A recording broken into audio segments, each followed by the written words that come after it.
program for graduate studies at Charles Darwin University.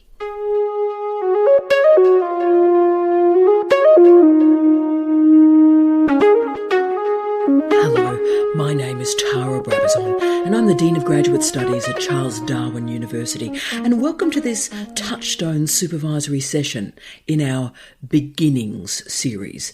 And our topic today is a powerful one: how to engage disciplinary literacy.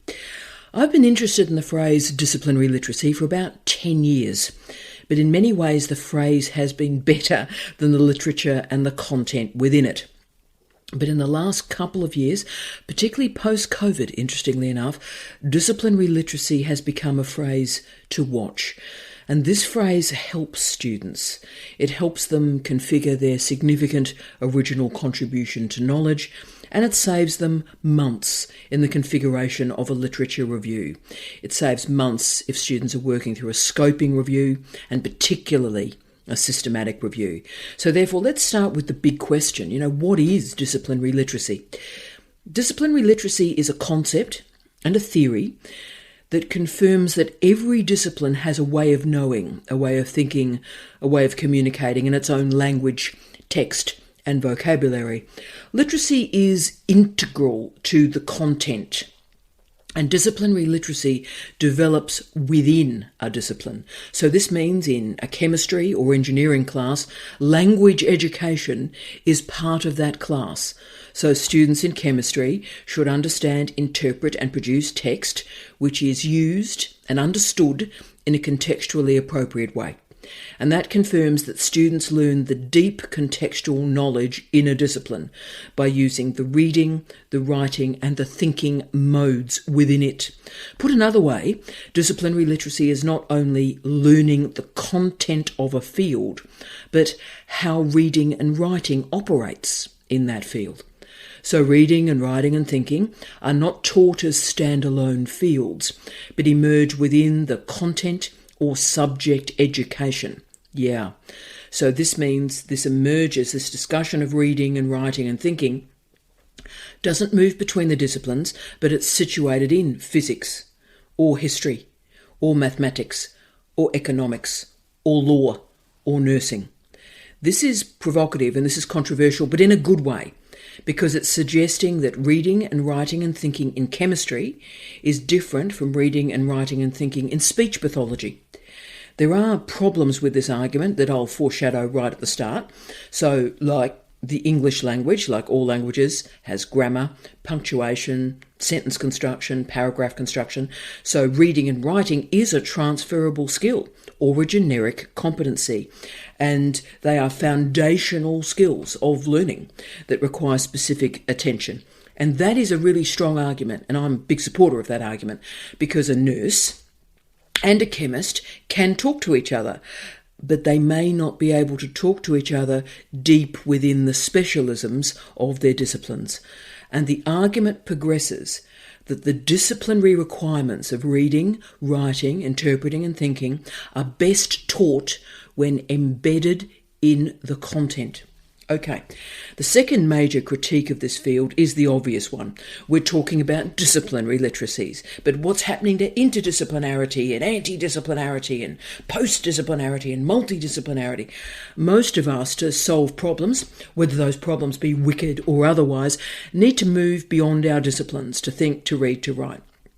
And that means that our resultant research to be disseminated to stakeholder groups requires a very considered choice in language, platform, interface to ensure that a targeted audience is reached.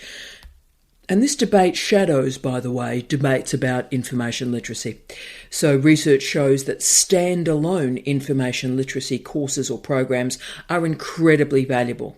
So in those generic courses, we learn what is refereeing, how to sort and interpret information, how to take notes, how to reference, citation styles.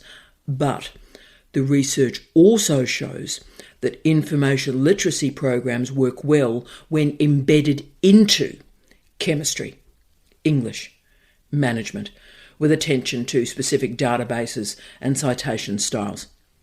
So disciplinary literacy is taking a very similar shape to information literacy about 10, 15 years ago. So yes, standalone reading, writing, thinking skills, but know that embedding and framing them in a subject or content area is also valuable. Much of this debate has its origins with the remarkable work of the legendary Jeff Barton. We are not worthy, Jeff. And Barton argues that our fundamental understanding of literacy in schools is flawed, because literacy is really treated like a bolt-on extra, bolted in. And now let's address literacy. And by the way, numeracy is managed in the same way. Whereas actually literacy is at its most valuable when it's integrated into all areas of learning. And this is called, in secondary schools, quote, literacy across the curriculum, end of quote. And it often suffers from the cry of relevance. So how is literacy used across the curriculum? How is it used in art and mathematics and music or legal studies? And it's Shanahan that really created the great innovation for us in the research in disciplinary literacy. And what happened was they talked with chemists and discovered the key information that chemists look for when they're reading chemistry texts, and then how chemists make sense of that information. And what Shanahan showed is how chemists made sense of information was different from how historians discovered key information when reading key history texts and archival work. Now, I know this seems really obvious stuff, but think about the complexity of this situation. So, for our chemists, how do we teach our students how to read like a chemist? And do we teach that overtly, how to read like a chemist? Or do students sort of just have to pick up the morphology or the vocabulary or a sense of how students read and students write in chemistry? Do we teach this meta skill overtly? Do we teach disciplinary literacy within the subject domain?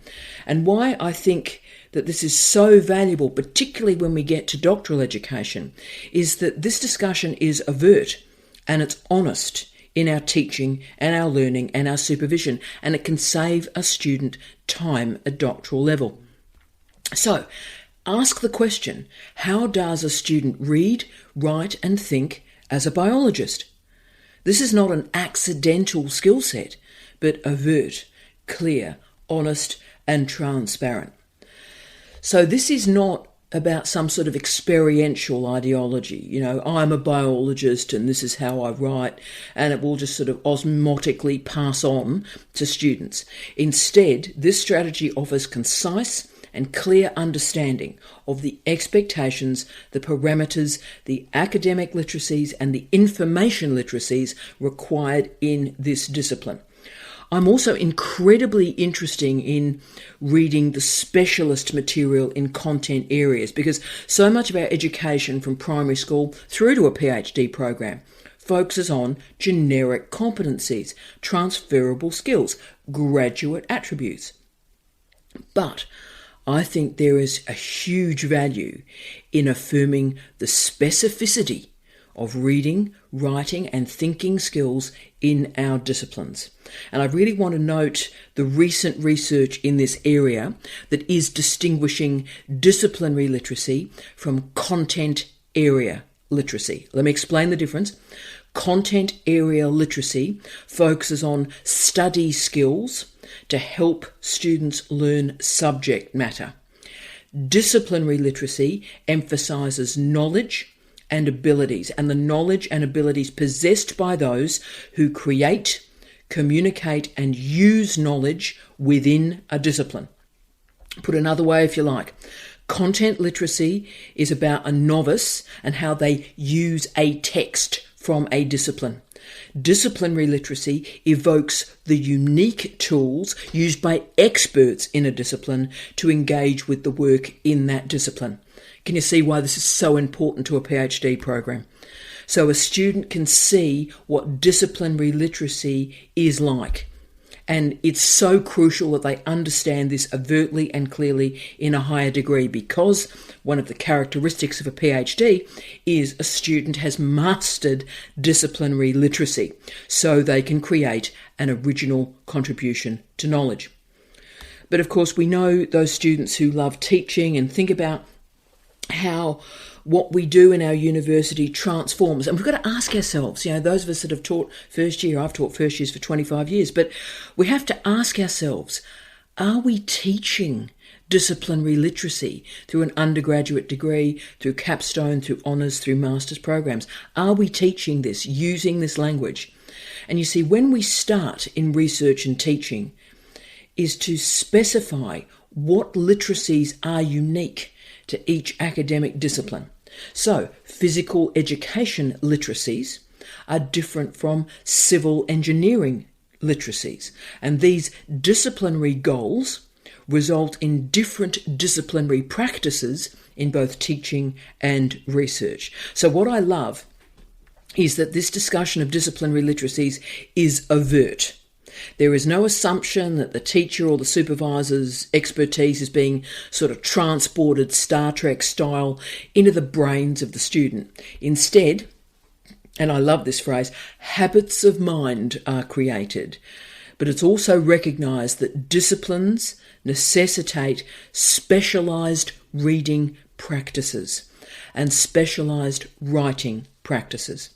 In a time of generic competencies, transferable skills, every now and again there is value in relishing the specific, the specialist, the specialised, the difficult, the disciplinary.